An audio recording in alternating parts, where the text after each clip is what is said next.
जय हिंद दोस्तों। तो अपन ने जो पिछली क्लास थी उसमें पढ़ लिया था जो यूक्लिड विभाजन प्रमेय का होती है वो क्या होती है उसके बारे में जान लिया था बेसिक से पूरा।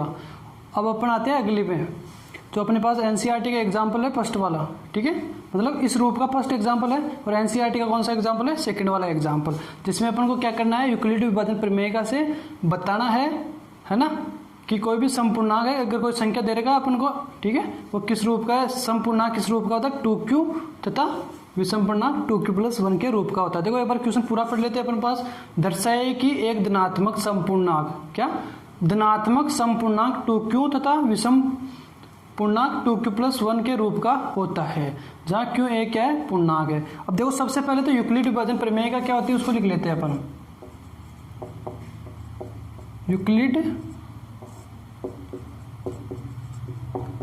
विभाजन प्रमेय का कब, जब a तथा b धनात्मक पूर्णांक हो या के लिए अपने पास a और b के धनात्मक पूर्णांक के लिए अपने पास यूक्लिड विभाजन प्रमेय का होती है। देखिए a बराबर BQ+R।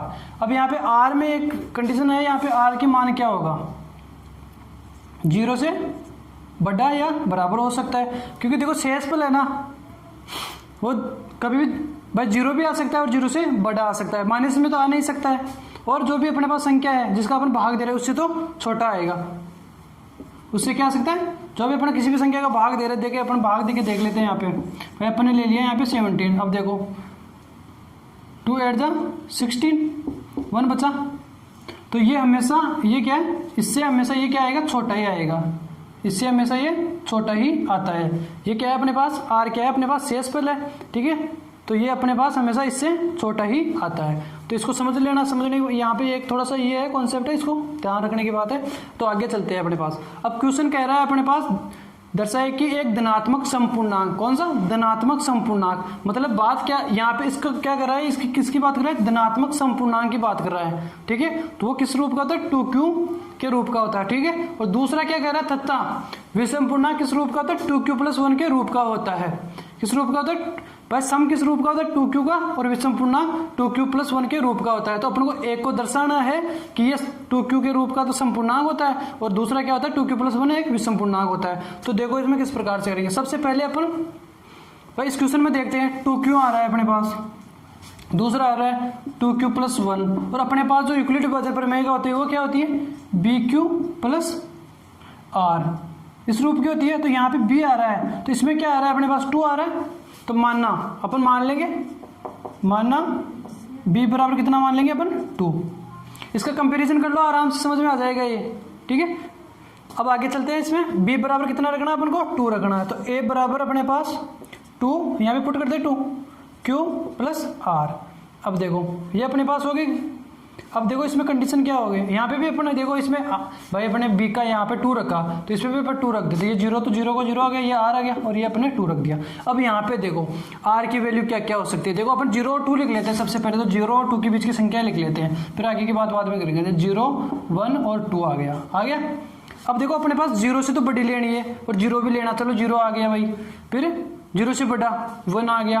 अब 2 आया, तो 2 से अपन को क्या लेना है, 2 नहीं लेना है, 2 से छोटा लेना है, तो अपन क्या कर दिया, 2 को कट कर दिया। तो अपने पास r का क्या मान आ जाएगा, अपने पास r बराबर आ जाएगा 0 1, ठीक है। तो अपन किस पर बात करेंगे, r के मान, किस मान पर बात करेंगे, r बराबर 0 पर बात करेंगे और 1 पर बात करेंगे। तो सबसे पहले r बराबर 0 ले लेते हैं एक बारी, तो r बराबर 0 होने पर, r बराबर 0 होने पर a क्या हो जाएगा अपने पास, देखो a बराबर 2q, और ये क्या हो जाएगा 0, क्योंकि यहाँ पे r का मान कितना रख दिया अपन ने, 0 पुट कर दिया। ये लो भाई साहब, a बराबर क्या आ जाएगा अपने पास, 2q आ जाएगा।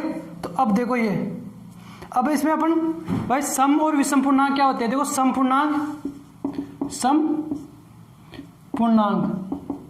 और विषम पूर्णांक। अब देखो विषम पूर्णांक और सम पूर्णांक कौन से होते हैं, इसके बारे में एक बार थोड़ा सा देख लो। बस पहले तो पूर्णांक कौन से होते हैं, देखो एक बार पूर्णांक के बारे में देख लो। बता दिया। फिर जो पहला वीडियो था इस क्लास के बारे में, सबसे पहले में अपने संख्याओं के बारे में बात करी थी।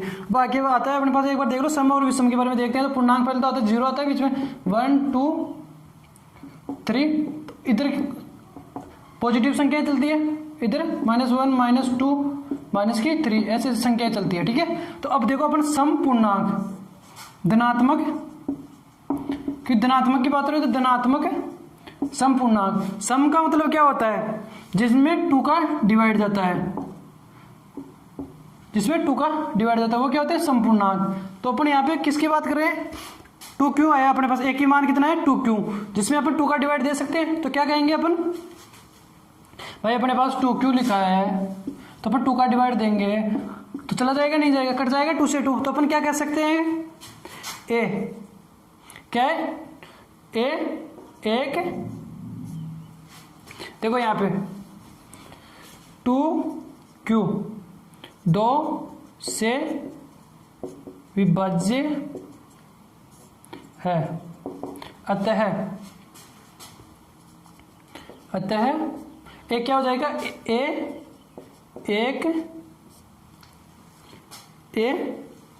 एक सम धनात्मक सम पूर्णांक, एक धनात्मक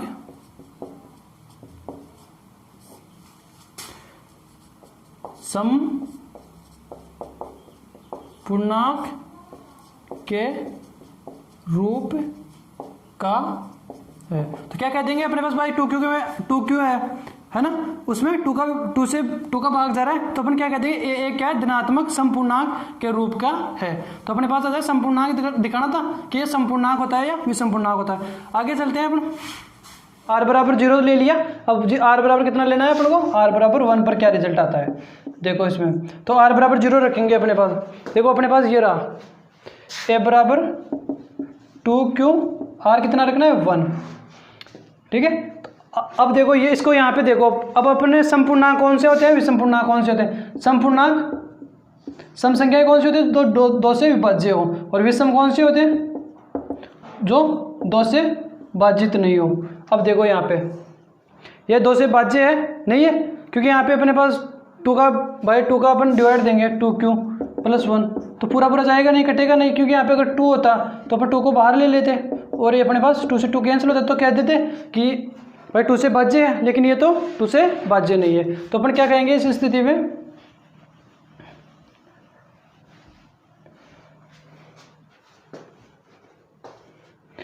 टू क्यू + 1 2 से भाज्य नहीं है, अतः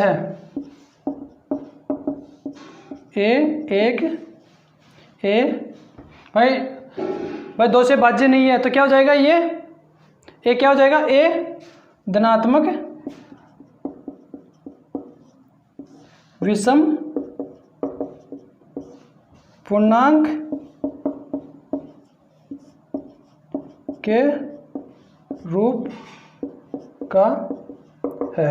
अपन को ये दर्शाना था कि जो 2q + 1 किस रूप का होता है, विषम पूर्णांक के रूप का होता है। तो 2q + 1 2 से भाज्य नहीं है, तो क्या हो जाएगा ये 2q + 1 धनात्मक विषम पूर्णांक के रूप का जाएगा, क्योंकि अगर 2 से भाजित होता तो सम हो जाता और 2 से भाज्य नहीं हुआ, तो ये क्या हो जाएगा विषम पूर्णांक, जो अपन को यही दर्शाना था। तो अब अपन इसका जो नेक्स्ट एग्जाम्पल है 3 वाला वो करेंगे। अब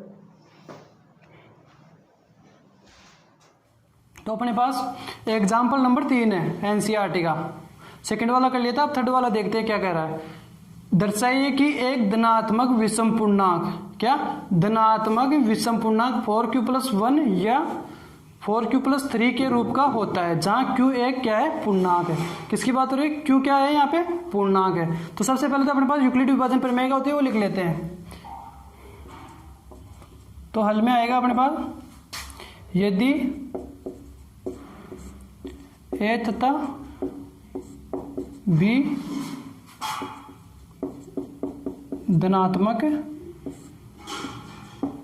पूर्णांक हो,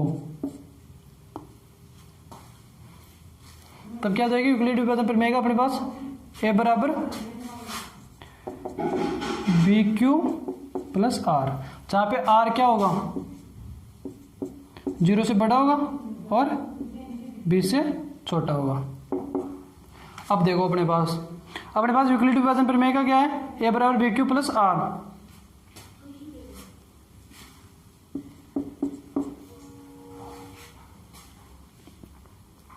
हो तो यूक्लिड विभाजन प्रमेय का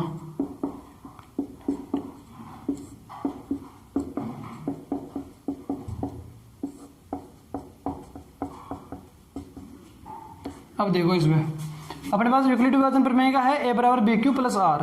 तो अब इससे देखिए अपन भाई देखो अपने पास दे रखा है 4q प्लस 1 दे रखा है, 4q प्लस 3 दे रखा है। तो अपन इससे देखते हैं तो अपन को पता चलता है अपने पास ये क्या है, बी क्यू प्लस आर है। तो अपने देखो यहाँ पे 4 है, 4q है, ठीक है, चेंज तो ये हो रहा है। अब यहाँ पे b है इसकी जगह, तो अपन क्या मान लें, यहाँ पे b बराबर क्या माना अपने 4 मान लेंगे, ठीक है। तो अपन क्या लिखेंगे, मानना b बराबर कितना है अपने 4 है, ठीक है। a और b क्या है, धनात्मक पूर्णांक है और b बराबर क्या है 4। अब देखो इसमें b बराबर 4 रखते हैं अपन, तो a बराबर 4, ठीक है, यहाँ पे 4 रख दिया, q प्लस r। अब देखो r कितना है, क्योंकि यहाँ पे r भाई अपने पास b है ना, समझ गए, b कितना है 4, तो यहाँ पे अपन 4 रख देते हैं, तो यहाँ पे अपने पास आ जाएगा 4। अब देखो इससे अपन क्या कर सकते हैं, r क्या क्या हो सकता है, देखो r के मान क्या क्या हो सकते हैं उसके बारे में देखते हैं। तो r यहाँ से अपने पास आ जाएगा भाई, r हो जाएगा अपने पास 0 हो सकता है, 0 के बराबर है, 0 से बड़ा, कहाँ तक होना चाहिए, 4 नहीं होना चाहिए, 4 से छोटा। तो अपन 0 से बड़ा और 4 से छोटा के बीच की संख्या कौन सी होती है, 0 से 4 लेते हैं, 0 1 2 3 4, 4 को नहीं लेना, 4 से छोटी लेनी है, और 0 से 0 भी आएगा क्योंकि 0 के बराबर है और 0 से बड़ा। तो देखो 1 आ जाएगा, 0 आ जाएगा, 1 2 3 ले लेंगे अपन, 1 2 3 अपन। अब देखो इसमें इतना तो कर लिया अपन ने, देखो इसमें सबसे पहले अपन को देखना होता है कि b क्या होता है। तो b आ जाएगा, तो अपने पास क्या है, b की वैल्यू यहाँ पे b रख देंगे अपन, यहाँ पे पुट कर देंगे b आने के बाद में अपन क्या करेंगे, r देखेंगे, r की वैल्यू आ जाएगी 0, r आ जाएगा अपने पास जैसे 0 1 2 3। अब देखो इसके आगे क्या करना है अपन को, यहाँ से अपन ये तक आ गया ना, इसके बाद में कुछ ज़्यादा कुछ नहीं करना पड़ता है अपन को। तो 0 1 2 3 आ गया r का मान, तो अब अपन r की जगह ये पुट करके निकाल लेंगे। इसमें यूक्लिड विभाजन प्रमेय बता देंगे कि एक 4q प्लस 1 विषम पूर्णांक है या धन पूर्णांक है, ठीक है, के रूप का होता है या नहीं होता है, कोई भी धनात्मक पूर्णांक विषम पूर्णांक। तो r बराबर कितना लेंगे, पहले अपन 0 लेने पे। अब देखो r बराबर 0 लेने पे क्या आ जाएगा अपने पास, यहाँ पे रखेंगे अपन a बराबर 4q प्लस 0। ये देखो a बराबर कितना आ गया, 4q आ गया, पहला आ गया अपने पास ये, ठीक है। दूसरी वाली कंडीशन करते हैं अपन पास, r बराबर कितना लेने पर 1 लेने पे, तो अपने पास आ जाएगा a बराबर 4q प्लस 1 आ जाएगा, दूसरी आ गई। तीसरा लेते हैं r पर आगे लेते हैं अपन r बराबर 2 पर क्या होगा, a बराबर होगा अपने पास 4q प्लस 2 आ गया। आगे लेना है अपन को, यहाँ पे लिख लेते हैं r बराबर 3 पर कितना आएगा, r बराबर यहाँ पे 3 रखेंगे तो कितना आ जाएगा अपने पास, r बराबर 3 पर आ जाएगा अपने पास 3 पर a बराबर कितना हो जाएगा 4q प्लस 3। अब देखो अब इसमें अपन बात किसकी कर रहे हैं, a क्या है, ये a है जो क्या है विषम पूर्णांक, चूंकि a एक विषम पूर्णांक है, a क्या है, एक विषम पूर्णांक है। अगर विषम पूर्णांक होगा तो क्या किस रूप का नहीं हो सकता, यह है 4q, क्योंकि ये क्या है सम का, अगर विषम की बात हो रही तो सम का थोड़ी हो सकता है कोई, 4q प्लस 2 के रूप का नहीं होगा, क्योंकि किसकी कर रहे हैं अपन, केवल विषम पूर्णांक की बात कर रहे हैं। ये क्या है, एक विषम पूर्णांक है, तो ये यहाँ पे अपने पास ये क्या है, ये क्या आया, समपूर्णांक आया, दूसरा वाला ये क्या आया अपने पास, समपूर्णांक आया, ठीक है। तो इसकी अपन इसको क्या करेंगे, इसको अपन नहीं लेंगे, तो अपने पास क्या आता है फिर आगे रिजल्ट इसका, ए एक विषम पूर्णांक है। तो विषम पूर्णांक होने पे क्या होगा, किस रूप का होगा अपने पास, ये अपने पास विषम पूर्णांक होने पे देखो, विषम होने पे क्या आएगा, ए एक विषम पूर्णांक है, तो विषम पूर्णांक का मतलब 2 का डिवाइड नहीं जाएगा, तो 2 का डिवाइड किस किस में नहीं जा रहा वो देख लेंगे। एक तो इसमें जा रहा नहीं जा रहा 4q+1 में, अब देखो दूसरा किस में नहीं जा रहा 4q+3 में नहीं जा रहा। अपने को क्वेश्चन में भी यही कहा है कि विषम पूर्णांक 4q+1 या 4q+3 के रूप का होता है, तो अपन क्या कह देंगे, ए एक विषम पूर्णांक है जो 4q+1 4q+3 के रूप का होता है। तो इस प्रकार से अपन इसको प्रूफ कर देंगे, दर्शा देंगे कि ये एक विषम पूर्णांक है, तो अपने पास 4q+1 या 4q+3 के रूप का होता है। ठीक है।